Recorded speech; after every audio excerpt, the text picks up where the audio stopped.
Welcome back to Local Fellowship. Today we're at Oxford Free Methodist Church. And if you're like me, you've driven by the establishment a million times and you often wondered, what's it like inside? So stop and let's take a look.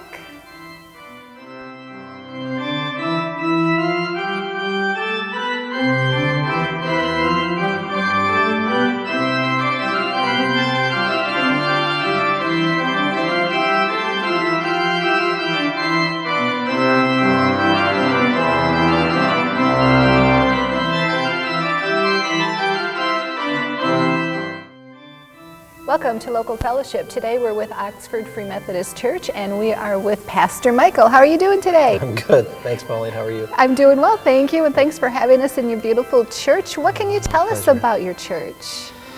Well, we've been in the community since the early 20s.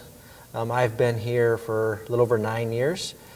We try and be active in the community with sponsoring softball teams and a member of the Chamber of Commerce, and we're a pretty easygoing church. We have a lot of people from different denominations who are part of our fellowship, yes. From different parts of the country. We have some people who are from South Africa and Germany, and so we're kind of an eclectic congregation. It's a little bit about who we are. Well, when you mention people from different countries, does that mean you're involved in the, how would you say, ministries, or were you? No, it's just kind of one of those things that's just happened as people have moved into this area for work, whether it's in the professional realm or whatever. They've kind of moved into the area and they've kind of migrated here and they've just joined our fellowship, and so we've just kind of have this, it's just kind of happened.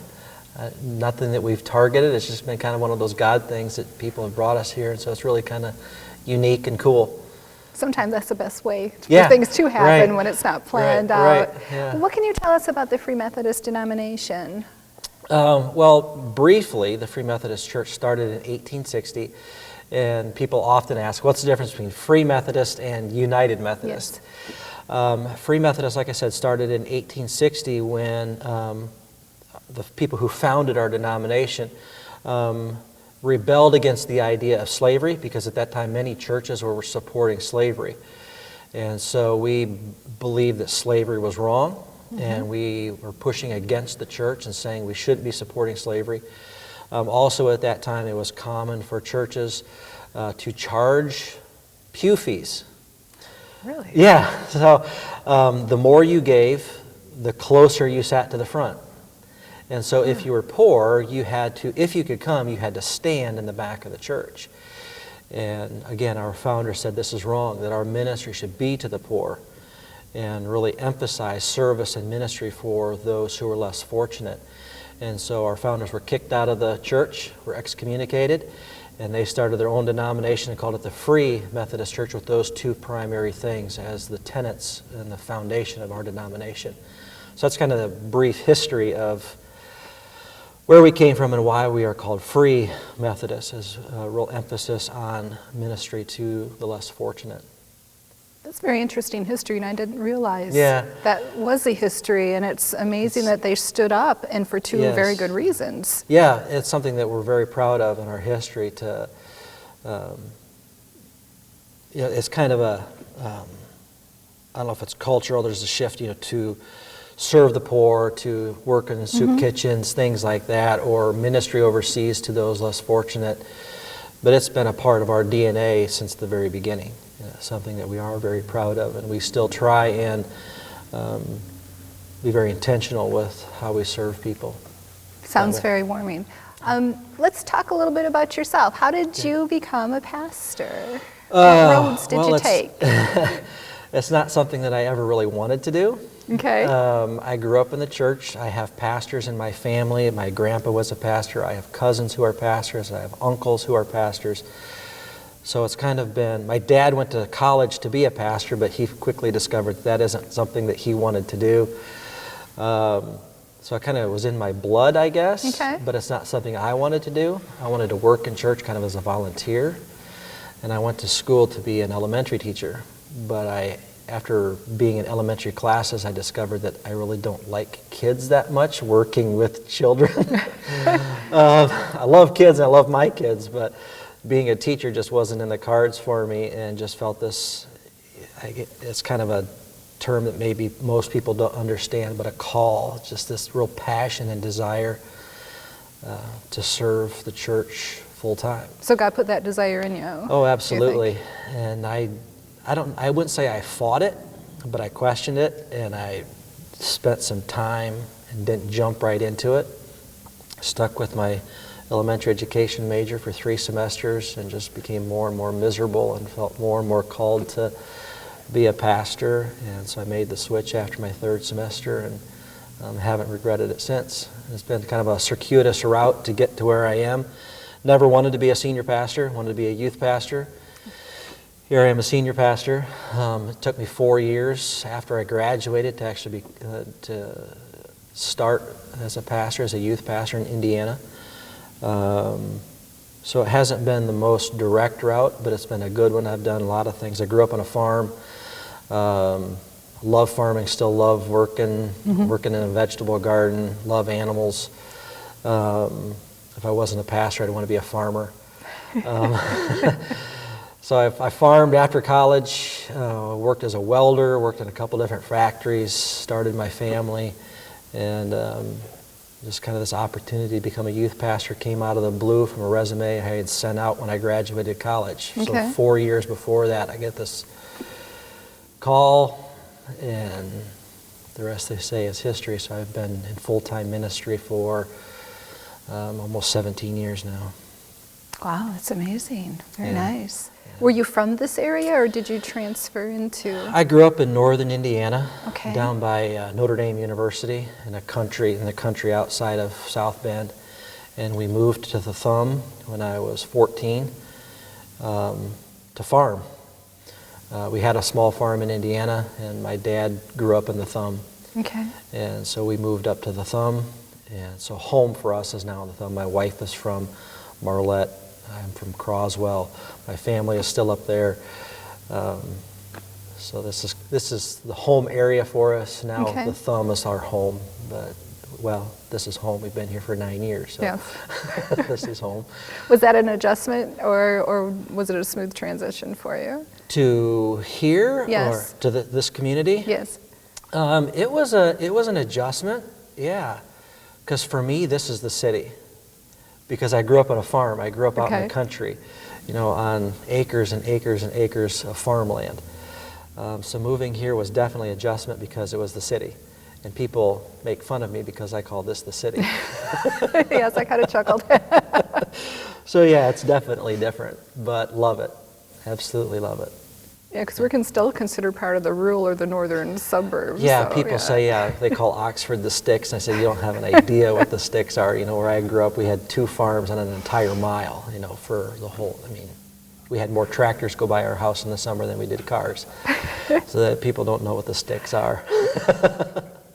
But it's probably a nice balance for you, Oh, in yeah. between. So. Yeah, I love it. We have enough yard that I can put my garden in every year and grow vegetables and can and stuff. So Nice. I get my hands dirty every once in a while.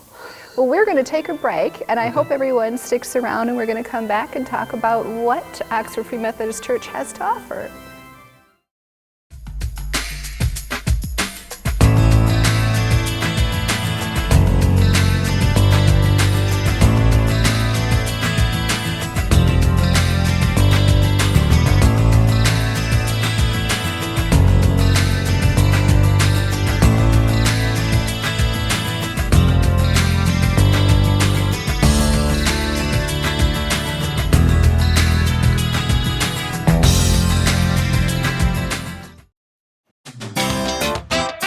Hi everybody, I'm Terry Stiles. Hi everybody, I'm Bill Service, and I'm the producer of Our Community Access.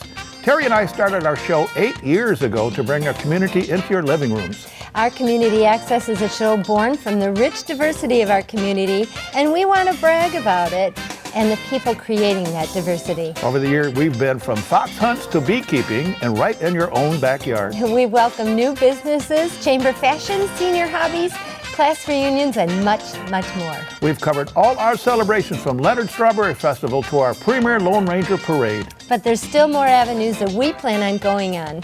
So watch Our Community Access at 9:30 and 5:30 every day, and you have a great, great week.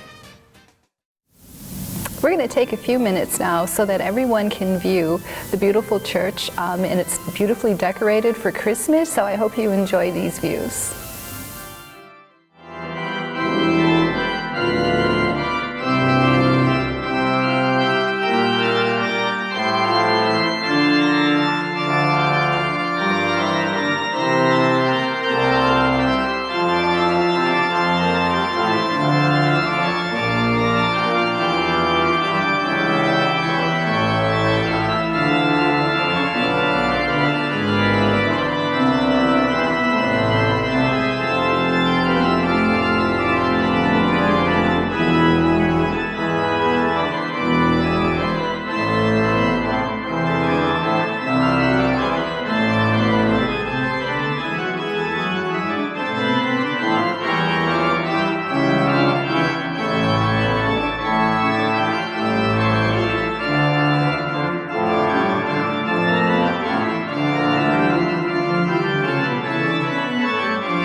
Welcome back. So what can you tell us about what the Free Methodist Church here in Oxford offers as far as outreach programs, your services, choir, just whatever you might want to share?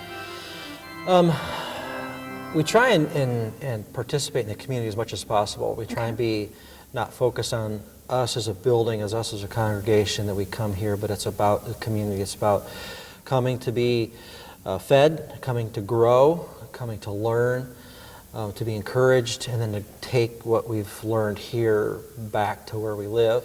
And we as a church congregation try and do that as well. For every year, for a number of years, we've sponsored Parks and Rec girls softball teams. Great. For the Scarecrow Festival, we set up a table at the booth area and just gave away free donuts, coffee, things like that. Not wanting anything in return, just to serve people, just to love on people. We're going to have a float in the parade, just That'll again be fun. to give things away, to give little glow sticks to kids, things like that we try and do just to serve the community. Again, we're part of the Chamber of Commerce, just to be a part of the community. I've been on a school board committee, subcommittee, just to be again part of the community and try and help and serve the community in some form or fashion. So we try and do that intentionally. We're a voting precinct. We let Girl Scouts use our facilities. Nonprofit organizations, we let use our facilities for free. We don't charge anything for people in the community to come use our facilities, because they're not our facilities, they're God's, and we just try and serve people the best that we can. We have AA groups that meet here. We have Al-Anon groups that meet here. We have had a Narcotics Anonymous group that meets here. We have a Young Marines program that meets here. All of those, we let use our facility for free. There's actually another church that uses our facility on Sunday nights for free, that we don't charge them. It's because it's about reaching people and doing the best that we can to serve people, and we realize that we aren't going to meet everybody's need. We're not everybody's cup of tea. So if there's another church that needs a facility that can reach people, why not let them use it if we're not? So they use our facility. So we really try and serve the community as best we can. That's really impressive. I mean, you're reaching out to everyone. We try and reach people, especially people who are in need, people who are struggling. Again, to say, we have something for you. We have a positive message. We have the love of Jesus Christ, that we want you to have a relationship with Him. But to start with people's needs, to start with how can we help you? How can we serve you? Instead of, we just want you in the seat, we just want your attendance, we just want numbers, we just want your money for tithes or offerings or whatever. We want to serve people first and foremost. So when you give freely like that, it's always said that God blesses. So how do you feel God has blessed you and your parishioners for giving so freely? You know, it's not so much tangible that I can say this is what we've received from it, but just the sense of serving. You know, the old adage, "'tis better to give than to receive," Yes. is true, Yes. and that's what we try and live. You know, people, when we started out doing this, because when I started here, the church charged for everything. You know, if you wanted to use any of our space, there was a fee for it. I said, no, we're not going to do that. So, well, it's going to cost us money. We can't afford to do that. So it's not about that. If we are faithful and obedient to serving God's people, God will bless us. And we've not had those financial problems that people thought we would. Because, you know, so I guess that's tangible. We've seen, you know, and serving people that we've not, you know, struggled financially or been hurt financially because of that. And I guess I don't care. Just had a conversation with our treasurer yesterday about finance, and I said, you know, it's not our responsibility. This is God's church. It's His money. We're being faithful. We're being obedient. We're not being irresponsible. You know, it's His responsibility to meet our needs. And so that's kind of the approach that we've taken, and so we've been able to serve freely people in the community and sponsor teams and invest in donuts and coffee and stuff like that to give away, and it's just been fun. It's just been fun to see people come by and say, you mean you're not charging us for this? You don't want anything? It's like, no, we don't want anything. We just want to love on people, and we just want to serve you. And so it's been fun just to have that interaction with people in the community and kind of break down some of those stereotypes of what a church is supposed to be and what a pastor is supposed to be. You know, I've heard I've heard many times, you don't look like a pastor. I'm like, well, thank you. I don't want to look like a pastor, whatever that is. So I guess those are the blessings. Those are the things that we've gotten back. That's just been fun to see people change how they view church and change how they view Christians, because there's such a stereotype of what a Christian is. True. And being judgmental and about the building and about the facility. You need to fit our identification and our identity, but it's not about fitting people into a box. It's about people coming in here, accepting them for who they are, accepting them for who they are in the community. And if we can't love them in the community, we certainly won't love them here. And that's the most important thing. I mean, that's what Jesus did. He went to where people were, and that's what we try and do. It's really a touching story how your community serves, and I really appreciate that. It's really we try. something. We're not perfect, and that's kind of our tagline, is we're not the perfect church. If you're looking for the perfect church, we're not it. But if you're looking for a place to be real loved and accepted, we want you to join our family. And so we're just a bunch of broken people trying to find. Okay. Tell us a little bit about your music that you have at the services. We have this past July, we hired a gentleman part-time who serves as our worship leader and works with our children in our children's ministry. And he leads with the guitar, so I would say we lean towards what's termed contemporary music. Nice. Where we sing a lot of the newer songs. We still sing some of the oldies but goodies. We sing them a little bit different style, but we still sing them, we still love them. You see, we have a drum set up there that we use once in a while, and we have a team up there that sings and leads. And it's about worship. It's not about style. It's about experiencing the presence and the power of the Holy Spirit in our service. And whatever it takes to experience that, that's what we want. Because we want to truly worship, but it's a more contemporary, up-tempo style. So guitars, drums? Yeah, our worship leader leads with the guitar. That's the lead instrument. We have a guy that plays the piano and plays it pretty jazzy. And we have a high school kid that plays the drums. I have a guy that plays the bass. Every once in a while we have an electric guitarist. I have a keyboardist, so we have a little bit of everything. It's an entire band. A little bit, yeah. Very nice. So are you teased that you're very long-winded for your sermons, or just right? Sometimes I'm teased, yeah. It depends on how long-winded I get. But our services typically last from start to end about an hour and 15 minutes. Okay. The sermon time, message time is about half an hour or so, half an hour to 40 minutes. Depending on how long average. Yeah, about Depends average. what's going on that week, huh? Yeah. We are going to take another break, and then we're going to come back and talk about what do you see for the future of the church. Okay. Sounds good. So come back and watch that.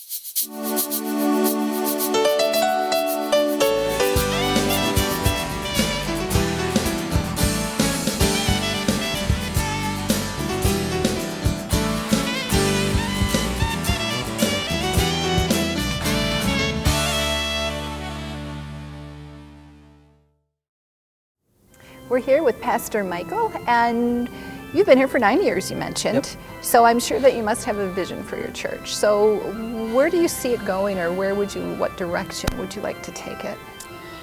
The direction we'd like to take it is really trying to emphasize families. Okay. And focus on families and ministry to families.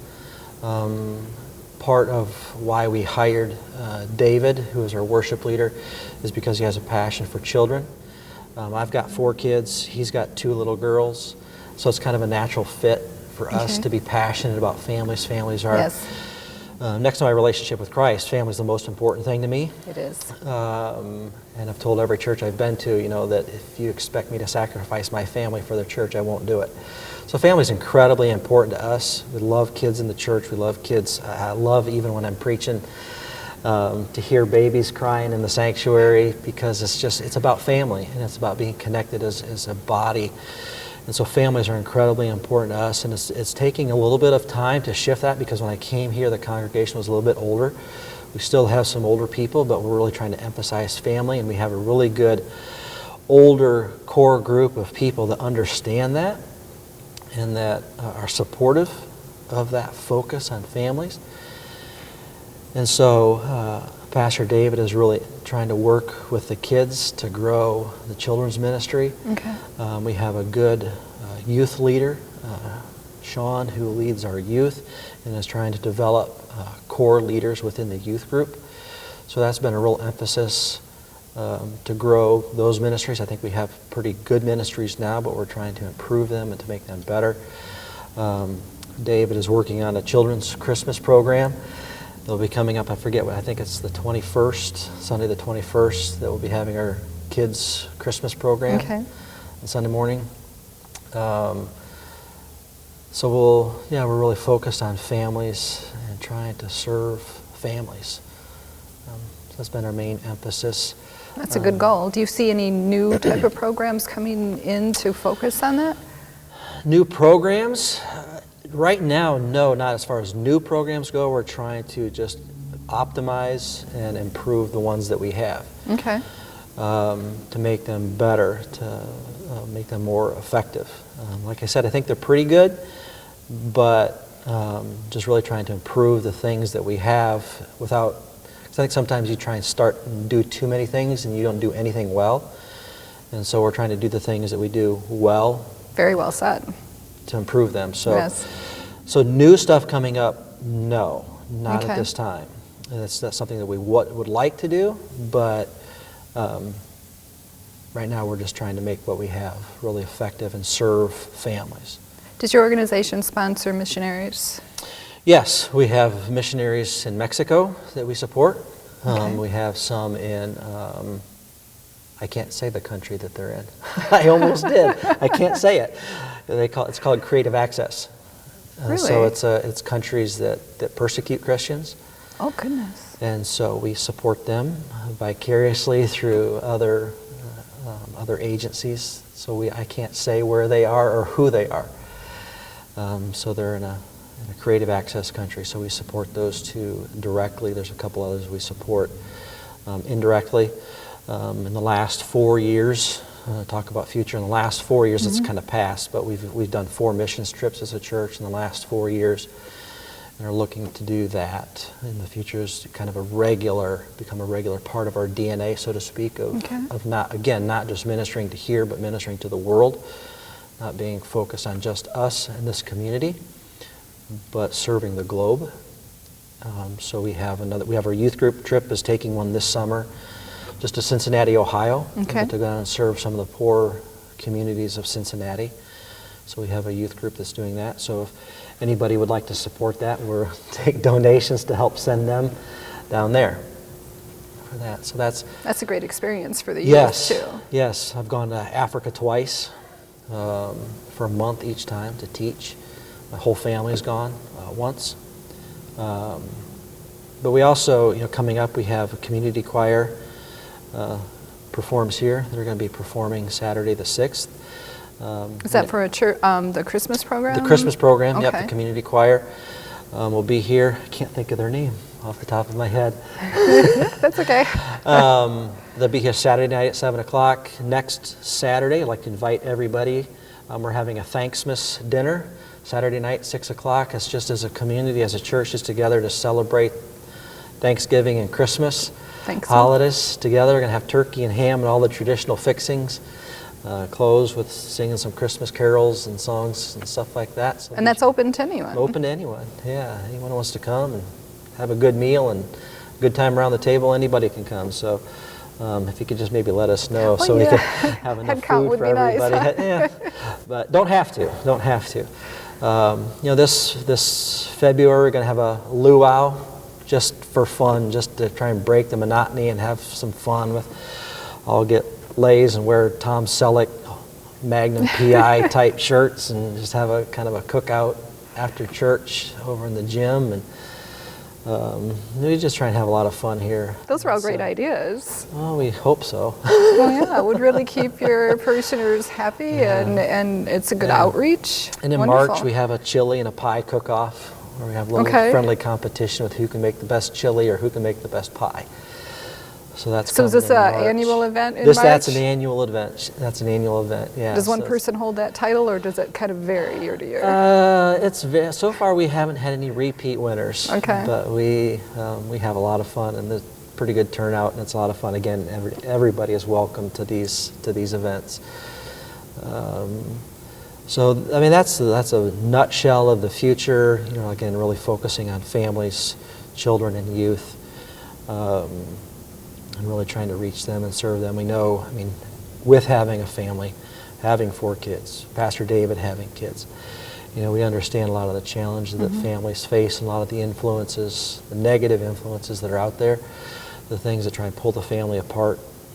And so our focus is really trying to have practical services, practical messages, practical teaching in all areas of our ministries. That it's not something that's just theoretical. It's something that you can say, I can do this. This is something that I need. This is something that I can apply. This is something that I can do today. Okay. And we try and make that as a part of all of our services. And even moving forward, that's what we want to do, is to be intensely practical. I like that. And I think we only have 1 minute left, Okay. so before we have to I'll try go, and keep it short. is there something that you would like to share with everyone? Just something from the heart. Yeah, I'd love to have you come.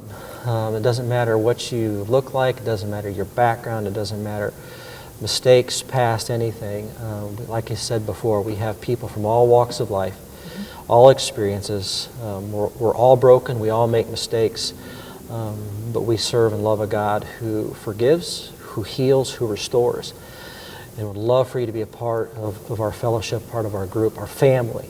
And we really refer to this as a family, so I'd love to invite you. You don't have to dress a certain way. I usually preach in blue jeans.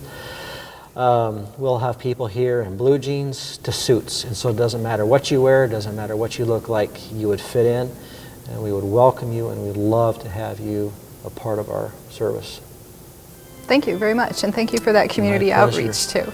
My pleasure. Thanks for coming. Thanks for being here. Have a great day.